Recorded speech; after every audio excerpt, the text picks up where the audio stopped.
Muy buenas noches a todos, bienvenidos a ADN. Cada vez más vamos viendo en los distintos actos, en las distintas presencias que hace el presidente Mauricio Macri, que tiene que hacerlas por protocolos, obviamente por obligación, todo presidente, cómo se encierra, cómo se está encerrando el presidente en cada uno de los actos festivos de nuestra República Argentina. Es impresionante porque estos actos supuestamente son para que el mandatario tome contacto con la gente, con la realidad, que pueda hablar, dialogar, como decía él, tocarse, mirarse con el pueblo. Pero no, cada día más se encierra nuestro presidente. Hoy fue el acto por los 25 años de lo que fue un acto tremendo, digamos, tremendo para todo el país, no solamente para Buenos Aires, sino en todo el país. Repercutió lo que fue la AMIA, la explosión de la AMIA. Fíjate lo que hizo el presidente. El presidente no participó de los actos con una comunidad que es muy afín justamente al presidente, en donde él se siente en casa. Macri no concurrió al acto por el aniversario de la AMIA, sino que lo hizo en Casa Rosada. Digamos, el homenaje a las víctimas la hizo en Casa Rosada. Es decir, se encierra cada vez más nuestro presidente en cada acto festivo, está dentro de la Casa Rosada. Pero no solamente en lo que tiene que ver con esta conmemoración muy importante para todos los argentinos, inclusive para el propio presidente y para gente muy cercana al presidente, sino también lo que sucedió el 9 de julio, el día de la Independencia. Se encerró también en el Museo de la Casa Histórica, la casita de Tucumán, estuvo con solamente funcionarios, solo funcionarios. Nunca se mostró con gente, nunca se lo vio más a Macri hasta 2015, hasta la campaña 2015 con el pueblo. El 20 de junio, ¿te acordás? Ese acto del Día de la Bandera, donde supuestamente debía estar como todo mandatario en el Monumento a la Bandera. No, estuvo encerrado en un club de barrio, en un club de Rosario, justamente con dirigentes y niños, muchos niños, y hablando de Moyano. El 25 de mayo también, en la Quinta de Olivos, ese locro en la Quinta de Olivos que lo tuvo también encerrado junto a su esposa y el resto de sus funcionarios. Es impresionante y la respuesta de esto está en la foto que vas a ver ahora. La respuesta de por qué Mauricio Macri se encierra cada vez más. ¿Por qué Mauricio Macri no es capaz de salir a la realidad? Esta foto es el por qué. Esta es la respuesta de por qué Mauricio Macri no puede salir y tocarse más con el pueblo. Ese señor, no sabemos cuántos años tendrá, pero vos podrás calcular, más de 65 seguramente. Fue una reforma previsional. Esto es fruto de la reforma previsional, pero también de la pobreza, es fruto de la falta de laburo, es fruto de la falta de contención, es fruto del neoliberalismo que aplicó Mauricio Macri, gracias también a otros funcionarios que son, lamentablemente hay que decirlo, justicialistas. Digo justicialistas porque el origen no es a lo que nos han llevado. Este señor está laburando, tiene más de 65 años, está siendo repartidor. Claramente este señor debería estar mínimamente gozando de una jubilación para no tener que hacer esto. Debería estar en fotos con sus nietos, debería estar en fotos con su mujer, paseando, caminando, haciendo ejercicios, leyendo, pero no con una mochila colgada en sus hombros y después la bicicleta afuera esperándolo para ser repartidor por 50 mangos. Eso pasa en la Argentina de Mauricio Macri, y por eso Mauricio Macri en cada acto festivo, patrio o lo que sea, se debe encerrar en la Casa Rosada, en Olivos o en un gimnasio para hablar de Moyano junto a niños. Impresionante, esa foto es realmente el resultado de lo que estamos viviendo hoy en la Argentina. Juan, ¿cómo andás? Buenas noches. Buenas noches. ¿Qué decís, Tomás? Bueno, hoy vivimos claramente un acto antidemocrático, se puede decir inquisitorial, de intimidación pública aquí en C5N durante el allanamiento que sufrieron los trabajadores y las trabajadoras de este canal. Algo realmente insólito que no sucedió en Clarín, que no sucedió en La Nación, que tienen deudas impositivas en el caso de Clarín y La Nación ya desde el año 2001, que por diversas cautelares fueron eludiendo. Clarín y La Nación deben alrededor de 400 millones de pesos. Sin actualizar. Sin actualizar. Sí.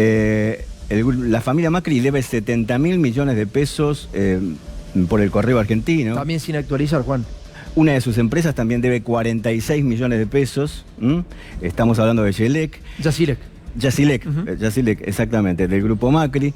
Así que vivimos esta situación con mucha preocupación, que se da de la mano también de lo que sucedió ayer con este presunto hackeo, suspensión de cuentas de medios alternativos que son claramente opositores. Hablo de Radio Caput, hablo de Futuro Rock, pero en este caso se da con mucho más preocupación porque este es el canal más visto, el canal de noticias más visto de la República Argentina. Patricia Bullrich bromeaba a través de un Twitter de este allanamiento que realizaron hoy en C5N, claramente un hostigamiento tremendo hacia el propio medio y haciendo todo esto que estamos viendo, claramente con oficiales de policía, vestidos de policía, ni siquiera de civiles, y tratando de ver dónde estaban los libros del propio canal.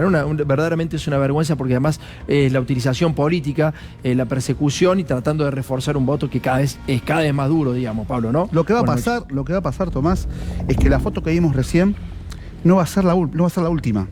Pero probablemente este gobierno no quiera que esté este canal para mostrarla. Entonces lo que estamos viendo es una continuidad de hechos que está mostrando un país que se degrada velozmente y los pocos lugares donde se puede mostrar esa degradación cada vez más perseguidos. Es impresionante. No sé si pudiste leer el tuit de Patricia donde decía, de Bullrich, la ministra de Seguridad, una cosa tremenda que le haga un ministro, como bromeando de que no había entrado Gendarmería al canal, ¿no? No fue Gendarmería, es una fake news. La verdad que no sé tampoco por qué lo hizo, qué lo motivó a esto, ¿no? Pero bueno. Bueno, Patricia Bullrich tiene un grave problema. Tiene el 65% de las fuerzas federales ocupadas para reprimir en Cava, Gran Buenos Aires y Córdoba. Es decir, la Gendarmería Nacional, ellos que se llenan la boca y que hicieron un desfile militar defendiendo, entre comillas, lo que consideran la patria, tienen a sus fuerzas federales dedicadas, abocadas enteramente a reprimir la protesta social. Es decir, que tienen apenas el 24% de las fuerzas federales para custodiar nuestras fronteras. Yo le diría a Patricia Bullrich que se ocupe primero de que la Gendarmería Nacional no apalee a los pobres y no reprima ilegalmente a los mapuches como hicieron el 1 de agosto de 2017, que produjo la muerte de Santiago Maldonado en Chubut, que ahora se está por cumplir 2 años, y que se dedique a cuidar nuestras fronteras. Bueno, esto es lo que decía Patricia Bullrich, la ministra de Seguridad. Se ve que no tiene mucho laburo en la Argentina hoy, se ve que no hay inseguridad y que debe haber muy poca droga, porque dice ni Gendarmería ni Prefectura Naval están allanando C5N como si eso fuera necesario también, Gabriel, ¿no? Buenas noches. Buenas noches. Una consideración para tomar en cuenta. Este grupo está bajo presión judicial desde aproximadamente principios del año 2016. La explicación de un allanamiento o de una orden de presentación, para ser más precisos, sobre libros contables que ya se los llevaron como 20 veces, digamos, en todas las causas judiciales conexas. Los tiene la justicia hace muchísimo, los libros contables de este grupo, de este canal y del resto de las empresas que integran el grupo. Y otra consideración más de índole político. Hasta hace pocos años nada más llegaba a pasar un zorro gris por la puerta de algún importante medio de comunicación y era un escándalo político. Esto me parece que hay que ponerlo en este contexto. Hoy debiera ser esto un escándalo político también, si aquello lo era en su momento ante el avance de alguna causa judicial que tuviese que ver o con el Grupo Clarín o con el Grupo La Nación o con algún otro gran grupo de medios. Un escándalo político debiera ser que por sexta vez consecutiva no se presenta el fiscal Stornelli en la justicia, claramente. Un escándalo judicial debería serlo, pero lamentablemente no lo es. Digo lamentablemente porque esto nos tocaría absolutamente a todos los ciudadanos, como un fiscal puede tener este tipo de posibilidades y un ciudadano común no. Ya debería estar preso, digamos, un ciudadano común que no se presenta por sexta vez consecutiva siendo imputado en una causa tan grave como la de Stornelli. Mónica Cuñarro es fiscal y nos acompaña esta noche. ¿Cómo anda? Buenas noches. Muy bien, buenas noches. ¿Bien? Sí, ¿Qué análisis hace de esta realidad? ¿Qué análisis puedo hacer? Que un fiscal esté declarado rebelde y que no comparezca. Es una decisión de él. Yo puedo contestar lo que yo haría si a mí me citan a una indagatoria. Voy. ¿Y él se puede negar? ¿Es una decisión de él solamente? ¿La fuerza pública no debería actuar? Digo, ¿es decisión de un fiscal, de un ciudadano no presentarse ante la justicia? O sea, si yo decido entonces no presentarme a una indagatoria, ¿es decisión propia, particular y nada pasa? No. Un ciudadano común no puede negarse. Primero hay que entender que la indagatoria es un acto de defensa, que el ciudadano tiene que concurrir, prestar declaración o negarse a declarar porque es un acto de defensa. Ahora, no concurrir es declarado rebelde. Y entonces, usted como fiscal... Se pide la captura. Ahora, si la persona es legislador, es decir, está dentro de lo que es la ley de fueros, tiene inmunidades que no son privilegio de ese legislador, de ese juez, de ese fiscal, sino que tienen que ver a las funciones que no son funciones comunes las que desempeñan los legisladores en el marco de su función, ni los jueces ni los fiscales. Tiene dos actuaciones abiertas en la Procuración y así estamos. Bárbaro, nosotros bárbaro, Stornelli mucho mejor, ¿no, Gabriel? Ahora, doctora, Stornelli pertenece a la estructura del Ministerio Público Fiscal, que tiene una cabeza en el Procurador General. Sí. Ha abierto estos dos procesos. Ahora, ¿es el mismo tratamiento el que tiene el caso de Stornelli que el que pueden tener otros fiscales que también están en condiciones disciplinarias y mucho menos atados a esta cuestión de rebeldía? Es una pregunta muy inteligente. A ver, tengo que hacer memoria en los casi 40 años de justicia que tengo. Es el primer caso que tenemos de 6 llamados de indagatoria a un fiscal que esté declarado rebelde, confirmado por instancias judiciales y que no se presente. Así que no le puedo decir, no le puedo decir si es lo mismo con otros fiscales porque es la primera vez que tenemos esa situación, lamentablemente. Fiscal, si una persona que usted llama indagatoria, sea la que sea... Captura. Captura. ¿Usted le pide la captura? Sí, cualquiera. Cualquier fiscal, cualquier juez ordena captura. Pero Stornelli sigue trabajando... Tiene inmunidades. Tiene inmunidades. Un juez, cualquiera sea, usted le puede agradar o no, puede llamar a prestar declaración indagatoria a un ministro, un diputado, un senador. Ese ministro, es decir, todos los que forman parte, digamos, los que son funcionarios públicos, pueden negarse a declarar. El tema pasa por la concurrencia. Claro. O sea, no puede ser forzado, es decir, no se lo puede llevar a la fuerza. No. ¿Y cuál es el fundamento de eso? Las inmunidades. Está bien, pero ¿cuál es el fundamento de una inmunidad a un fiscal? La tarea que tiene, porque si cada vez que un fiscal, ya bastante tenemos con que cada vez que se pide una declaración, digo todo esto antes de que empiecen el día de mañana, como está tan de moda por parte de aquellos que tienen que ejercer la representación popular, en este caso la gobernadora de la provincia de Buenos Aires, pedir explicaciones, abrir investigaciones, porque el presidente de la Corte Suprema de la provincia más importante del país relata en una función académica en el ámbito de sus pares la situación que todos conocemos. Edilicias del Poder Judicial, un desastre. Informáticas, un desastre. Salarios atrasados. Empleados sin convenciones colectivas. Lugares, hagan una encuesta. Bueno, no hay plata. Si ustedes hacen una encuesta para ver cómo se siente una víctima, es decir, el rol de la víctima o la víctima dentro de un proceso es muy importante, por lo menos para todos aquellos que tenemos vocación judicial, como es mi caso. Los lugares donde las víctimas tienen que declarar, por ejemplo, el tema género. Bueno, son lugares imposibles. Sí. Lugares en donde no pueden declarar, que no están adaptados. Entonces, este gobierno, el que se fue o el que venga, yo creo que más importante, no quiero desmerecer el tema de lo de Stornelli porque tiene abogados y es una cuestión que en algún momento se va a resolver. Me preocupa mucho más a este gobierno, al gobierno que venga, cuál va a ser su posición frente a los temas de género. ¿Qué van a hacer? ¿Cuántas mujeres más tienen que morir? Me interesa saber cuál va a ser su posición con respecto a los temas de las víctimas. ¿En qué lugares declaran? ¿Cómo son las cámaras Gesell? ¿Cómo son estos lugares? Es decir, esos son los temas a los que todos los días nos interesa el tema de la justicia, nos preocupan más que, yo entiendo, es importante, está de moda.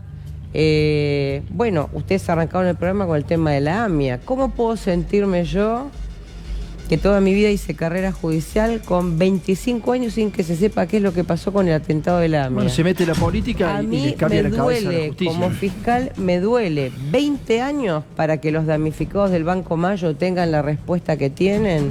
Tengo casi 40 años de justicia para ayer haber visto un colega que está querellado con pedidos de sumarios, pedidos de explicaciones.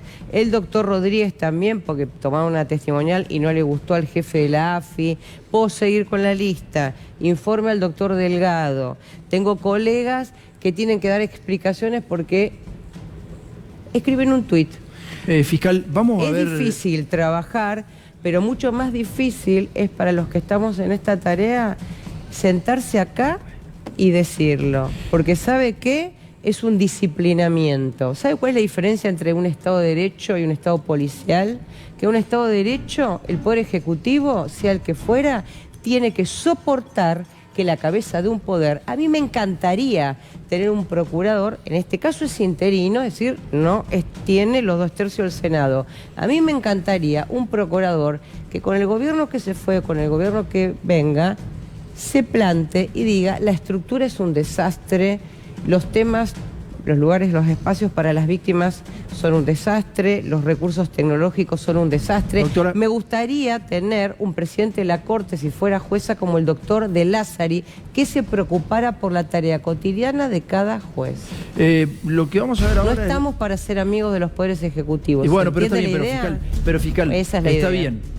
No está es un tema largo para discutirlo, Sí, ¿no? claro. Pero también muchos de los jueces y los fiscales que tenemos son, si no fuera por la política, no estarían donde están. También hay que Son una decirlo, ¿no? minoría. Y, bueno, Son una minoría. Está bien, pero son los que prevalecen después en las principales causas, por lo menos lo que estamos viendo ahora. Las causas políticas son los que Comodoro prevalecen. Pi, la justicia no es Comodoro Pi. Son las principales causas. Sí, bueno, fiscal. las principales causas porque salen en los medios y no las desmerezco. Pero le puedo hablar de la justicia de Córdoba, le puedo hablar de la justicia de Chaco, Por de Corrientes, de la supuesto. justicia de todos los tipos que pasan de ser fiscales a ministros y después cuando se arrepienten de ser ministros pasan de nuevo a ser jueces o fiscales. Es una vergüenza y una barbaridad que pasa en casi todo el país. No es solamente Comodoro Pi, fiscal. Digo, hay casos muy... es mucha la mixtura que hay entre la justicia y la política. Pero vamos a ir a la presentación de Santoro para que hables, Gabriel, ¿puede ser? Bueno. Se presentó Daniel Santoro, periodista que también está imputado en la causa que acabamos de decir, en la que el fiscal Stornelli ha decidido no presentarse, y la verdad que hasta ahora las respuestas que ha dado el periodista no han sido muy satisfactorias. Veamos un poquito cómo es la historia, dale. Marcelo D'Alessio, el doctor D'Alessio, es especialista en seguridad. Es una persona muy valiosa. El experto en narcotráfico y terrorismo internacional, no solamente en la teoría, sino en la calle, más grande que tiene la Argentina, investiga en el campo. Sí, bueno. Sí, No solamente en el escritorio. ¿Quién es D'Alessio para vos? D'Alessio es un extorsionador salido de un cuento de Dostoyevsky. Es el experto en narcotráfico y terrorismo internacional, más grande que tiene la Argentina, investiga en el campo. Sí, bueno. Yo lo conocí por Daniel, la verdad que es un hallazgo. Daniel me habló siempre muy bien de Marcelo, y porque es de los pocos que explica así, Dani, tenés razón, es un maestro para explicar. Sos un cráneo con todo lo que tenés y sabés sobre el tema. ¿Cómo es que vos le creíste todo eso a D'Alessio? O sea, ¿haces algún tipo de mea culpa? Decís, bueno, me equivoqué, o no debería haber chequeado quién era. Sí, bueno, me equivoqué, o no debería haber chequeado quién era. Yo tuve con él relaciones estrictamente periodísticas. Santoro, me hice muy amigo de Daniel, pero Sí. te estoy diciendo que viene cada 3 semanas a casa. Y yo voy cada 2 o 3 semanas a su casa y nos juntamos una vez por semana. Me invitó a su cumpleaños de 60 años. Sí. Estuve tocando el piano ahí, estaba el presidente de Nenor, estaba Majul, estaban todos los amigos de él. Tuve con él relaciones estrictamente periodísticas. Brusa Dobat, el exgerente de PDVSA. Acá también está complicado Santoro, según el juez, porque dice, bueno, se lo llevaron quebrado y Santoro sabía al respecto de esto. Mi declaratoria se centró en explicarle, por ejemplo, el caso del director de PDVSA, Brusa Dobat. Yo hice una entrevista en el restaurante Sarkis, donde él me dio 2 veces su consentimiento para poder hacer la entrevista. Santoro te propone hacer la entrevista en On The Record. ¿Vos te negás? Sí. Él me dio 2 veces su consentimiento para poder hacer la entrevista. ¿Y qué hace allí D'Alessio? Me recuerda una charla que tuvimos días anteriores. En una de las conversaciones que tuvimos con él para hacerlo reflexionar,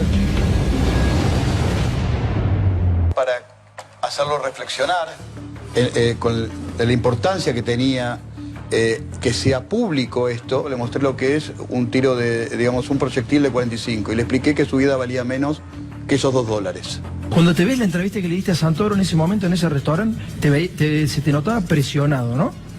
Sí, yo no fui a esa reunión para hacer una nota. Gonzalo, ¿quiénes eran los responsables en PDVSA Argentina o Petrolera del Cono Sur de estas maniobras que acaba de describir? Desde el 2007 a 2011 Ángel Morales, 2011 a 2014 Nelson Martínez.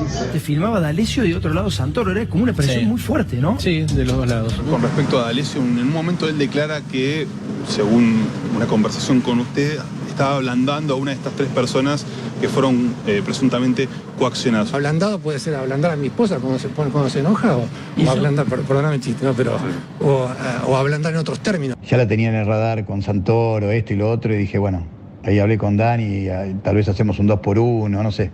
O la sacamos con Dani y entonces vuelve a levantar de oficio. Después vemos lo que vos quieras, dale. Está para arruinarlo al tipo. Ok, un abrazo. Está para arruinarlo al tipo. Ok, un abrazo. Le voy a dar cara a la fiscal Mónica Cuñarro. Le voy a dar primero el pie a Gabriel para que nos explique qué pasó en la indagatoria y quiero escuchar a la fiscal porque ha hecho caras, ha visto el informe muy detenidamente y le he podido leer las caras, me imagino las reflexiones que va a hacer. Dale. A ver, los detalles todavía no se conocen porque la declaración fue grabada de manera audiovisual y va a ser transcripta. Bien. Sí, lo que se conocen es todas las acusaciones sobre las que tuvo que responder Santoro, que presentó un escrito y además respondió preguntas. En lo general se despegó de lo que es la situación de D'Alessio, negó los cargos de integrar esta asociación y nuevamente se mostró preocupado por lo que es el intercambio telefónico. O sea, ¿qué hizo el juzgado de Ramos Padilla? Pedir todos los intercruzamientos telefónicos del teléfono de Santoro también. Y esto es lo que le preocupaba a Santoro.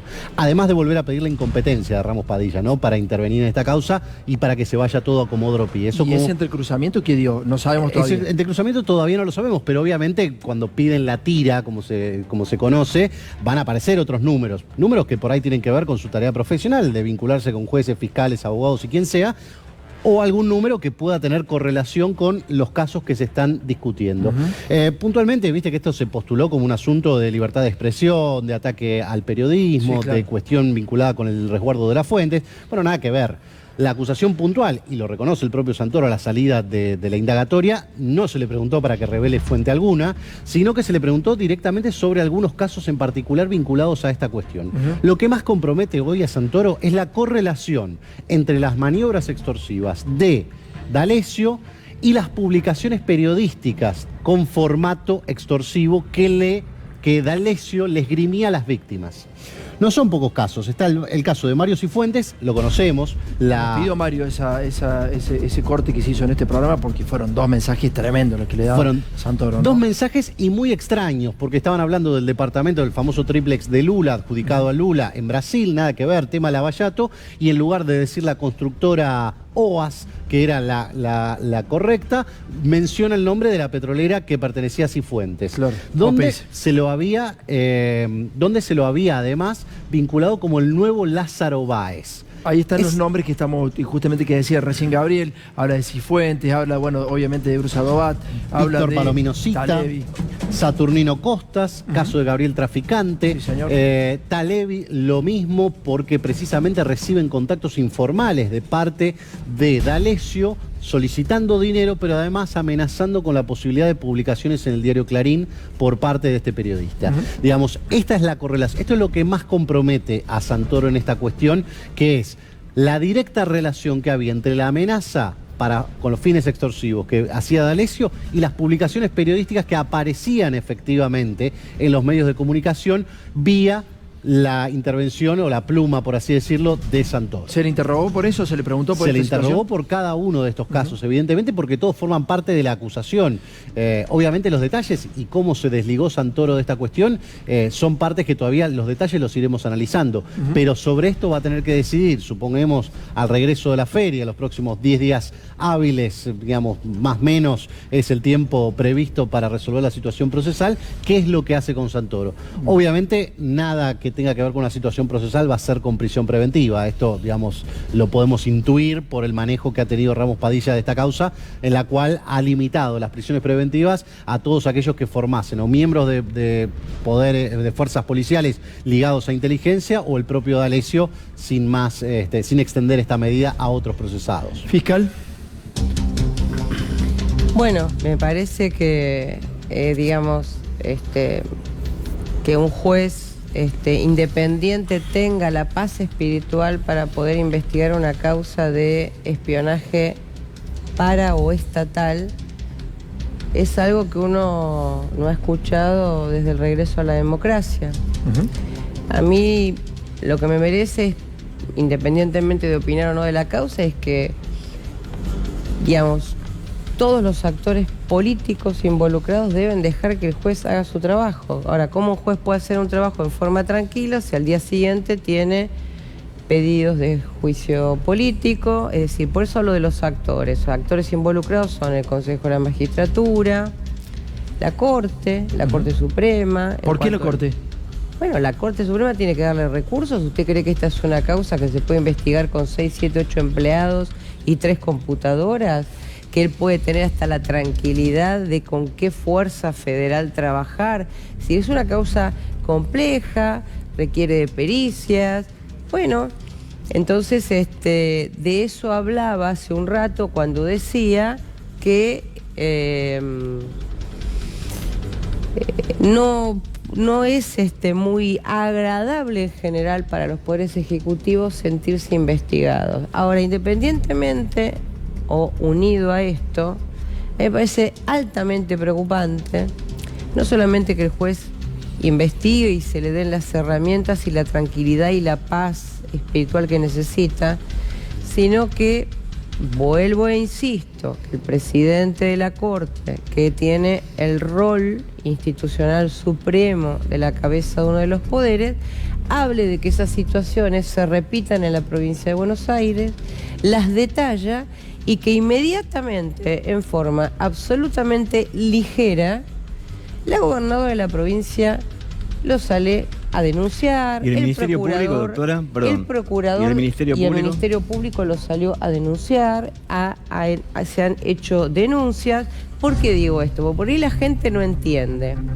En primer lugar, un juez, cualquiera sea, un fiscal, cualquiera sea, un magistrado, puede decir en lugares académicos, como es el caso, todas las cosas que considere pertinentes. En forma pública se hará responsable de lo que tenga que decir. Ahora, si cada vez que alguien que tiene un rol, porque no es un ciudadano común, sino que es un magistrado, dicen las cosas que dicen y es atacado por el poder que debe garantizar republicanamente la independencia, entonces lo que digo es, lo que falta es, digamos, un poco más de república, porque es discriminatorio de los dichos del doctor De Lázari, intromisión en otro poder del Estado, y a mí me gustaría, y lo digo con total humildad, que a la gobernadora la asesore el ministro de Justicia y que le diga que por esto pueden ser denunciados en la Corte Interamericana de Derechos Humanos, porque hay tratados de derechos humanos que prohíben a los que representan los poderes ejecutivos acusar a jueces indiscriminadamente, a fiscales indiscriminadamente, coartarles la libertad de expresión, y que por ahí todo esto termina en la Corte Interamericana. Es muy fuerte lo que está diciendo, fiscal. ¿Sabe lo que pasa con esto? Cuando se termina en la Corte Interamericana, algo muy grave que es incumplir con algo que, bueno, tiene el mismo nivel que la Constitución. Pero además de esto, se indemniza. ¿Y sabe quién paga esas indemnizaciones? La gente. Su bolsillo, claro, la gente, sí, con los impuestos. Sí. Entonces yo asesoro y pido por favor al ministro de Justicia que diga que bajen un poco los tonos y respeten un poco a otros poderes, y que cada vez que una persona que sea magistrado hable en forma crítica de algo que le parece que puede expresar, no haya una catarata de denuncias, de sumarios, que no tienen ningún asidero válido en algo, porque todos sabemos de lo que se está hablando. Fiscal, la última pregunta. Doctora, si yo le pregunto por sí o por no, ¿usted percibe que hoy jueces y fiscales pueden trabajar de manera independiente y con libertad? No se puede generalizar, pero yo he dado ejemplos de colegas míos, digamos. Yo no estoy acá porque a mí me guste venir en lo personal, o porque yo tenga un tema personal, o porque yo tenga un sumario. Bueno, no sé, por ahí a partir de mañana a alguien se le ocurre pedírmelo, no tengo ningún problema, es parte de la función. Di una lista de colegas míos que tienen pedidos de informes, que tienen pedidos de, digamos, han sido querellados por el titular del AFI. ¿Cómo se va a poder trabajar en paz? Jueces laborales que dictan sentencias y al otro día se le pide un jury. Jueces civiles que dictan una sentencia, al otro día se les pide un jury. Una fiscal en lo comercial, al otro día tiene una causa penal. ¿Cómo se puede trabajar en paz? No se puede trabajar en paz. ¿Por qué? Porque nosotros para nuestro trabajo necesitamos paz espiritual. Y nuestro único compromiso no es con un gobierno de turno, ni con el que se fue, ni con el que venga, sino que es con la Constitución y los tratados internacionales. Y eso, quiero cerrar la idea, todo el tiempo va a implicar tensiones entre el rol que yo tengo de defender el interés de un ciudadano y el poder de turno que sea. No hay manera, como voy a tener conflictos cuando tengo una persona que ha sufrido violencia de género y llame y no me den el botón antipánico, llame y no me den los recursos que son imprescindibles para trabajar. Doctora, todo el tiempo. Muchísimas gracias por haber venido. Un lujo haberla tenido en serio, ¿eh? No, gracias a ustedes por permitirme hablar. Gracias, Mónica Cuñarro, fiscal. Ahora me encuentro con mi compañero Miguel Ponce León, que tiene realmente información impresionante respecto al caso Maldonado. ¿Qué haces, Miguel? Buenas noches, Tomás. En lo que tiene que ver con la causa Santiago Maldonado, lo que vamos a mostrar ahora son las irregularidades más graves que se fueron conociendo. Sergio Maldonado nos cuenta 3 puntos fundamentalmente muy graves de lo que fue ocurriendo en esta causa. Lo más importante de todo esto tiene que ver con que fueron 3 veces a rastrillar al mismo lugar en el que después encontraron a Santiago y no había absolutamente nada. Miguel, un segundo porque el dato principal está acá atrás. ¿Qué es esto, Miguel? Estos son los billetes que encontraron y que tenía Santiago Maldonado. Nunca se peritaron los billetes. Que tenía Santiago Maldonado en su bolsillo del pantalón mientras estuvo supuestamente en el río. Mientras ellos dicen que estuvo Santiago 78 días. O sea, para la justicia esto no les llamó la atención. Pero además, no solo eso. Obviamente, por las condiciones casi intactas en las que vemos que están los billetes, no hicieron ningún peritaje. No peritaron nunca para demostrar que estos billetes que tenía Santiago Maldonado estuvieron 78 días bajo el agua. El juez Gerard cometió muchísimas irregularidades. Esta es una de las más graves. Y además de eso, ni siquiera quiso ir al otro día cuando le pidieron para demostrar en qué condiciones apareció Santiago. Fue casi 2 meses después. Impresionante. Estos billetes, dice la justicia, así como están, que estuvieron 78 días bajo el agua. Sin peritaje, sin peritaje. El informe de Miguel, dale. ¿Qué pasó a la orilla del río Chubut?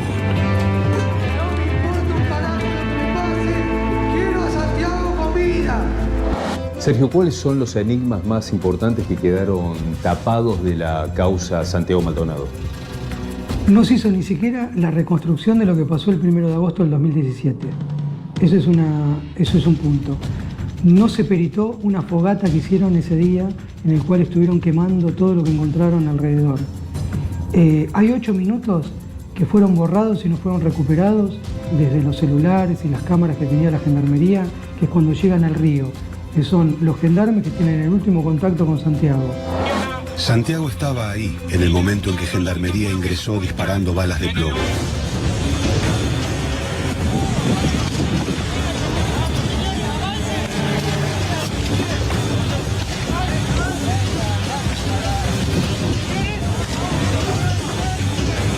Hubo un rastrillaje 5 de agosto, 12 de agosto y 18 de septiembre.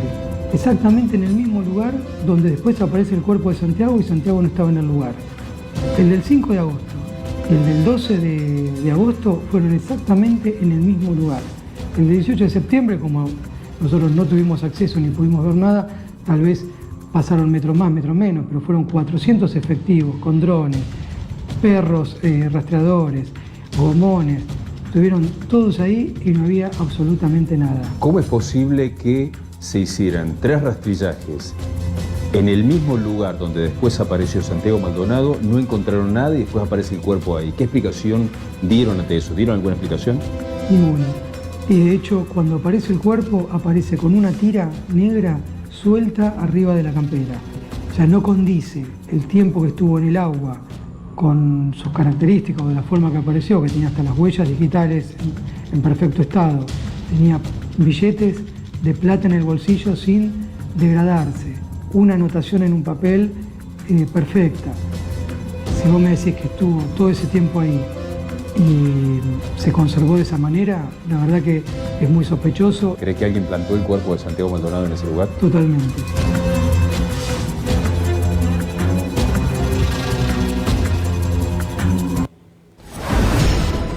Juan es una de las personas que más estuvo siguiendo el caso. Haceme un resumen de lo que vimos, Juan, dale.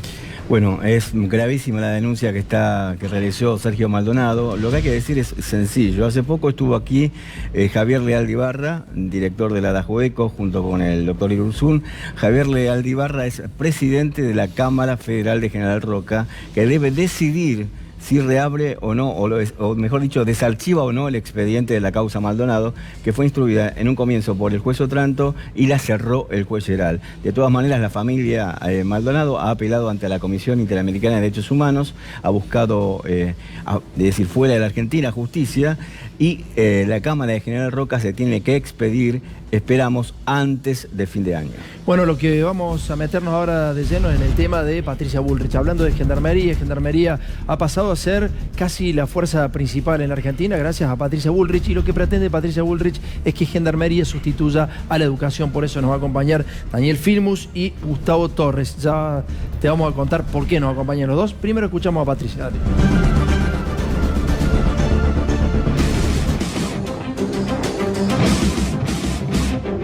La presentación del Servicio Cívico Voluntario en Valores, que busca lograr que jóvenes de 16 a 20 años comiencen a ver su camino hacia la libertad, hacia la responsabilidad. Vamos a ir a la búsqueda de los jóvenes que hoy no estudian ni trabajan. Un anuncio que se hizo desde el Ministerio de Seguridad, el Servicio Cívico Militar. Servicio Cívico Militar.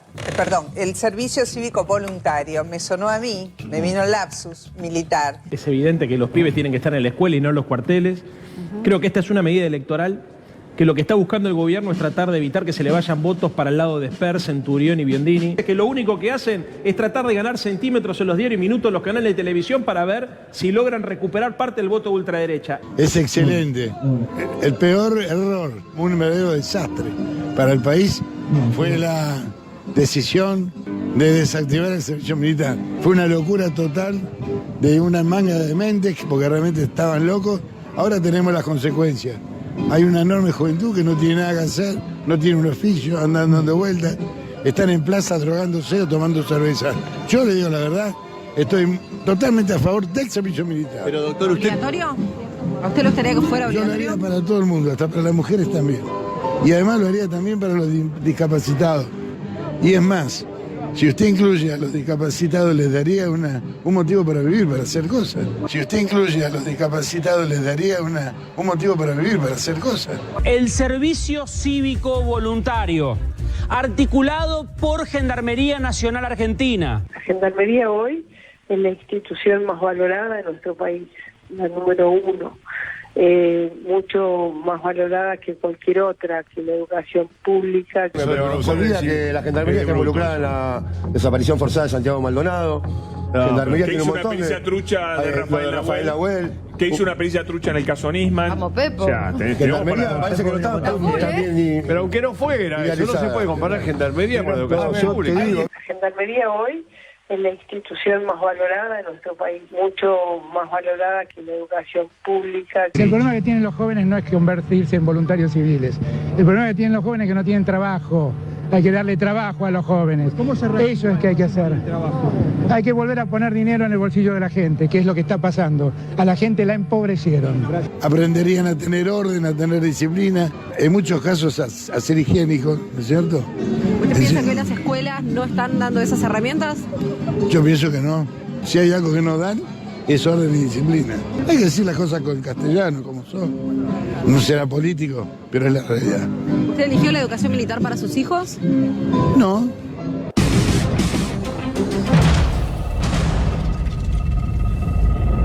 Daniel, muchas gracias por venir. Buenas noches. Bueno, ¿qué tiene para decir de esto? Bueno, hay dos temas distintos. Uno es el tema de este invento que no va a funcionar ni se va a hacer, digamos, simplemente periodístico. La idea de que 4 horas, una vez por semana, los chicos vayan a Gendarmería en valores, aparte, porque no está diciendo de un oficio ni nada, sino en valores. Lo segundo que me parece más grave es lo que dice Patricia Bullrich, que es lo que está detrás de esto. Gendarmería está más valorada, la frase continuaba, más valorada que la educación pública, que la iglesia y que la universidad, ¿no? ¿Usted cree que eso es así? Por supuesto que no. Los padres valoran la educación pública de tal manera que todos los días mandan a sus chicos a la escuela. Y los jóvenes valoran tanto la educación pública que van a la escuela media. En la Argentina tenemos más de un 90% de escolarización en la edad de escuela media, y a la universidad. Ahora, hay que decir lo siguiente. No se trata de una opinión de la ministra. En la Argentina hay una ley. La ley dice que todos los chicos en la Argentina, a partir del 2006, tienen la escuela secundaria obligatoria. El pensamiento de la ministra es un pensamiento anterior a la 1420, que dice que la escuela pública es obligatoria, gratuita y para todos. En esa época se pensaba que los más pobres debían aprender un oficio y el resto ir a la escuela. Ahora ya no. Ahora hay una ley que dice que desde los 4 años hasta terminar la escuela media, el Estado tiene la obligación de darle una oportunidad. El título que da la escuela media, hoy todos lo sabemos, ese certificado es imprescindible para encontrar cualquier trabajo. No entras a ningún trabajo, ni de ascensorista, ni de empleado público. Ni de recolector de residuos, creo que también estaban solicitando. Pide la escuela media. Entonces, evitar que los chicos vayan a la escuela media y mandarlos a otro lugar, que en realidad, insisto, no me preocupa tanto esta idea del curso que quieren hacer, porque no lo van a hacer. En 4 lugares del país, quiero decir, si quisieran que los chicos aprendan oficio, y esto es una ley también, está la Ley de Educación Técnica y Formación Profesional. Todas las escuelas técnicas del país, que hay cerca de 1000 escuelas, pueden estar abiertas fuera del horario de clase, a 3 cuadras de la casa de cada chico, y ahí se puede aprender un oficio, porque ahí está la tecnología, claro. Ahí están las herramientas, y se aprende oficios, o se hace educación donde hay tizas, donde hay pizarrones, donde hay computadoras y donde hay libros, no donde hay armas. ¿No? Está con nosotros Gustavo Torres, ¿cómo anda? Hola Tomás, buenas noches. Es director del Instituto de Formación 403 de 3 de febrero, ¿no? 401 de 3 de febrero. 400. Gustavo, vos tenés una experiencia tremenda en esto, ¿no? Muy positiva. Totalmente. ¿Se la puedes contar a Bullrich, por favor? La verdad que quieren poner en agenda este tema, en debate, y me parece que es una pérdida de tiempo. Digo, en ese sentido, en lo que quieren distraer a la sociedad tratando de debatir esto. Acá están conmigo, me están acompañando unos alumnos de la escuela donde nosotros formamos jóvenes de entre 16 y hasta 99 años, jóvenes y adultos. Pues estos jóvenes que me vienen a acompañar realmente son el ejemplo de... ¿En qué lo formás? De progresar. Mecánica automotriz, mecánica de motos, electrónica, electricidad, tornería, informática, administración. A ver, el esquema que plantea el gobierno es prácticamente un título. No hay una sola estrategia pensada en los jóvenes. Los jóvenes necesitan herramientas para poder conseguir trabajo. Ya de por sí el título es peligroso, ¿no? Si Gendarmería va a tener que cuidar a nuestros pibes, lo va a tener que formar, uno no entiende en qué pretende Patricia Bullrich que lo forme. Pero vos me estás diciendo, ¿esta experiencia ha tenido resultados positivos? Seguro, por nuestro centro pasan 4.000 alumnos, donde nosotros los formamos integralmente. Digo, le enseñamos un oficio de base, pero también le damos toda la posibilidad de poder administrarse, de poder promocionar cada oficio que nosotros le enseñamos. En este sentido podemos dar ejemplo de Enzo, que todos los días viene a estudiar a nuestra escuela, tarda 3 horas para llegar a la escuela y 3 horas para volver a la casa. En el caso de Gastón, que está suspendido en una fábrica y se sigue formando para poder reinventarse como trabajador y poder progresar en su vida. Tenemos a Federico, que es un chico que está saliendo de las adicciones y se está formando. Esos son ejemplos de vida que nosotros permanentemente lo decimos, y es importante que toda la comunidad entienda que las únicas propuestas que son útiles para poder acceder al trabajo y para instalar la cultura del trabajo, sobre todo, son las herramientas. Y las herramientas se dan en la escuela. ¿El gobierno nacional te ha dado algo? ¿Te ayuda en algo el gobierno nacional? Hasta ahora no. A partir del 2015 no tuvimos ninguna acción como para llevar adelante. Como te dije, 4.000 alumnos, y podríamos tener fácil entre 6.000 y 7.000 alumnos con colaboración del Estado Nacional. ¿Cómo está el presupuesto en educación, Daniel? Hay dos aspectos para decir. Si tuviera algún interés el gobierno nacional en este tema, cumpliría con la ley de educación técnica. Ustedes se acuerdan que en los 90, en la época de Menem, se prohibió la educación técnica. Argentina debe ser el único país del mundo donde la educación técnica no estaba permitida. Se recupera en el año 2005 con la ley de educación técnica y se pone un presupuesto del 0,2%. Se pone porque si no estudias la historia de la tecnología. Van a necesitar renovar las escuelas todos los años. Entonces se pone el 0,2% del presupuesto nacional, que este año debía haber sido 8.000 millones de pesos, debiera dedicarse a la educación técnica. ¿Cuánto puso este año el gobierno? 4.000 millones de pesos. ¿Cuánto cumplió el año pasado el gobierno del presupuesto que tampoco alcanzaba? Menos del 30%.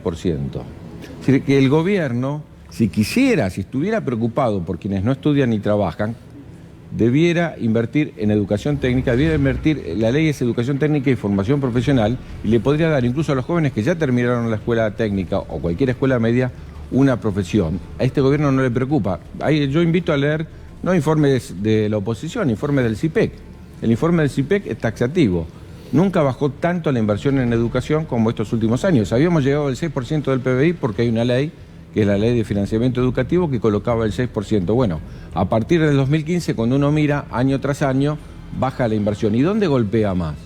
Golpea más en las provincias más pobres, porque el Estado Nacional lo que hace es compensar la desigualdad y darle más a la provincia que menos tiene. Cuando uno desinvierte en educación nacional, lo que hace es castigar a las provincias más pobres, y lo que está favoreciendo en última instancia son las provincias que tienen más recursos. Quiero mostrarte un informe que hizo Miguel también acá en la provincia de Buenos Aires, porque Mauricio Macri había dicho que iba a invertir mucho en educación en campaña. ¿Te acordás que decía que iba a crear 3.000 jardines de infantes en la República Argentina? Esto tiene que ver con lo que dijo hoy Patricia Bullrich, porque han abandonado todos y cada uno de esos jardines de infantes que se iniciaron en algún momento, pero los abandonados. Son 3.000 jardines de infantes. Esto tiene que ver con lo que decía Patricia Bullrich. Esto pasa hoy en Buenos Aires y en toda la República Argentina. Dale.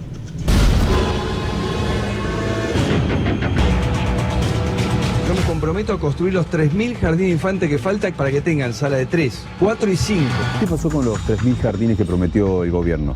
Y los 3.000 jardines que prometió el gobierno, esta es la muestra de uno de los jardines de la desidia del Estado, que vulnera todo lo que es el derecho a la educación, porque en este caso, en este distrito, tenemos 1.800 niños en edad de jardín sin ir a ningún jardín porque no tienen vacante. Bueno, el jardín de infantes tiene que funcionar porque hay más de 1.800 chicos y chicas de jardín que no pueden estar escolarizados porque no tienen dónde tener clases. Mi nieta tiene 4 años, está sin escolarizar. Mi otra nieta tiene 2 años también. Y bueno, por lo que se ve van a entrar en la primaria sin haber pasado por el jardín. Este jardín quedó abandonado desde el 2015. Estaba hecho un 90% del jardín, quedó así y fue vandalizado, le faltan las aberturas, le faltaban un montón de cosas y nunca lo terminaron. Yo tenía un 80% de estar y por haberla dejado abandonada estos 5 años se redujo a un 60% porque se robaron un montón de cosas como puertas, ventanas. Es totalmente una locura, totalmente injusto. No hay jardines en los barrios. En mi barrio hay 4 barrios juntos que no tenemos jardín. ¿Qué explicación dan de por qué no está terminado el jardín? Para nosotros estaban esperando la campaña. No le encuentro otra explicación. Que no les importa, que están lucrando un voto con la necesidad de los chicos. Si el chico no va al jardín, esa etapa la perdió. Esa etapa perdida y no se recuperan. ¿Y cuáles son los perjuicios que tiene al no hacer el jardín y llegar directamente al primario? En principio, va a tener, desde lo pedagógico, va a tener un aplacamiento de sus contenidos. Contenidos que ha perdido porque no los tiene, no los adquirió en esa etapa de la etapa de inicial. Todas las personas de condición humilde sabemos que la única forma de ascender socialmente es a través de la educación. El derecho a la educación es un derecho fundamental y se está incumpliendo y es garante el Estado de este derecho. Ellos esperan las nuevas risas en las 30 vueltas de una calecita. Contame, Miguel, ¿qué viste ahí? Mira, lo que hay en este caso y en muchos es el reflejo de la mentira y la desidia. Prometieron 3.000 jardines, no los construyeron. En agosto de 2017 Marcos Peña dijo que iba a hacer 10.000 salas. Tampoco las hicieron. Y lo peor de todo es que hay en muchísimos lugares jardines que están al 80% y que no hicieron lo necesario para terminarlos. Te llevó mucho, Daniel, el informe, ¿no? Sí, la verdad que es impresionante. En primer lugar, Macri decía, no sé si recuerdan, que fútbol para todos gastaba mucha plata y que esa plata le iba a poner jardines. No tenemos ni fútbol para todos ni jardines.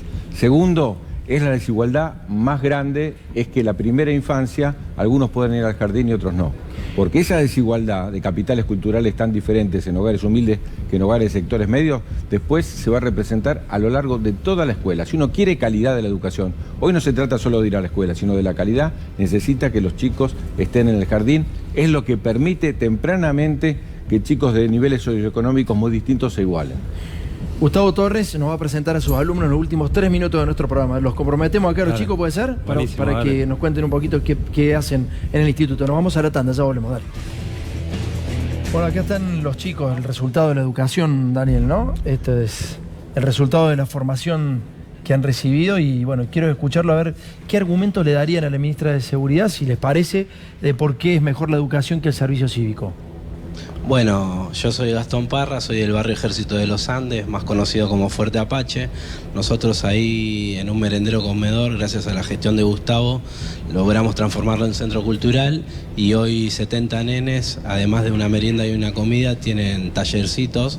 Estamos arrancando una segunda etapa con actividades y cursos para los pibes que terminan la escuela. Así que bueno, le paso a los chicos que le van a explicar mejor qué es lo que estudian en el instituto. Dale.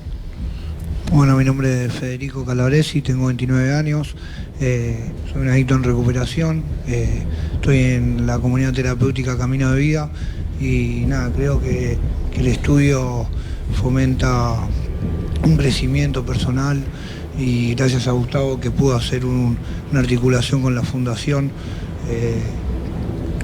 nada, podemos poder concurrir a su instituto y formarnos de una manera profesional. Soy Enzo Mela, soy de Concepción del Uruguay y bueno, nada, yo estudio ahí en el Centro de Formación Profesional de Gustavo y bueno, estudio mecánica y nada, estoy muy contento con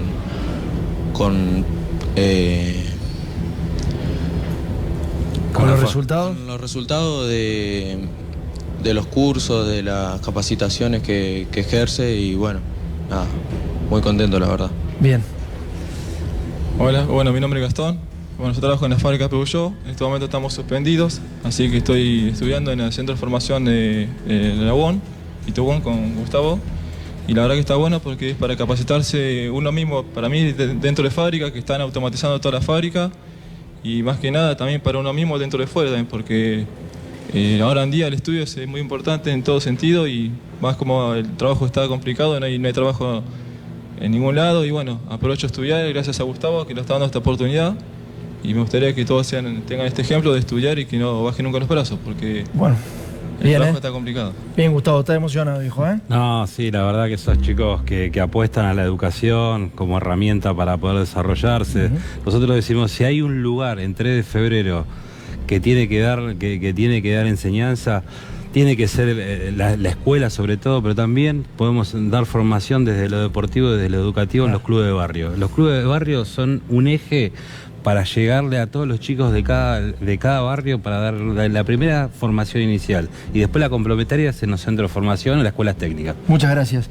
Daniel, ¿le podemos hacer entender a Patricia Bullrich? ¿Vos crees que le podemos hacer entender? Es que en cualquier país sería gravísimo lo que dijo Patricia Bullrich. En Argentina, donde la educación fue el eje de la movilidad social ascendente, todos nosotros, pensemos en toda nuestra historia, pudimos, porque estudiamos más que nuestros padres, llegar más adelante. Lo escuchaba Alberto Fernández decir recién, el tema es el trabajo. Hace falta educación y trabajo. Esa es la garantía para que nuestros jóvenes tengan un futuro mejor. No es que seguro si vas a la escuela vas a estar integrado. Lo que es seguro es que si no vas a la escuela, quedas marginado. Es muy bueno porque esto sí lo entiende el presidente Mauricio Macri. Me pongo acá con los muchachos. Esto sí lo entiende el presidente Mauricio Macri. No es que no lo entienda. Macri y Bullrich sí lo entienden. ¿Sabes por qué? Porque ellos mandan a sus hijos a los mejores institutos educativos. Cada uno de nuestros funcionarios mandan a sus hijos e invierten muchos recursos económicos en sus hijos para que tengan educación. El problema es que al pueblo lo quieren mandar a Gendarmería. Se quedan con Julián Guarino. Muchísimas gracias a todos.